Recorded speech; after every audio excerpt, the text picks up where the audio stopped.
రాసరావు గారని ఈయన ఈ ఊళ్ళో ఉండేవారు. ఇప్పుడు కడిగిపులాంకలో ఉంటున్నారు.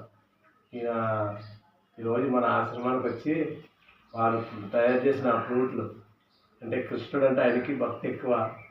అలాంటి కృష్ణ భక్తిలో నేను శ్రీకృష్ణ దత్త విజ్ఞాన పీఠం అని తెలిసి వాళ్ళు ఫ్రూట్లు తెచ్చారు మనకి.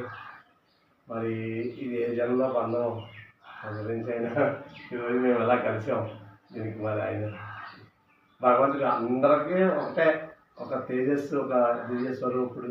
అటువంటి స్వరూపుడు ఎన్నో కష్టాలు పడుతుంటాం, వాటిలోంచి బయట అయినా పడేయాలి. కాబట్టి మనం ఎవరో ఏం చేయలేం. కాబట్టి వాళ్ళు ఇలా కలిపేమో మమ్మల్ని ఈరోజు మన ఆశ్రమానికి రావడం చాలా అదృష్టం. మన దగ్గర ఇలాగా మీకు అర్థం సన్మానం చేసి ఉండొచ్చు, కానీ నేను మాత్రం ఏమీ చేయలేను. నేను బాగా చాలా చిన్నవాడిని. కొన్ని విషయాలు అయితే మీ దగ్గర నేర్చుకున్నాను.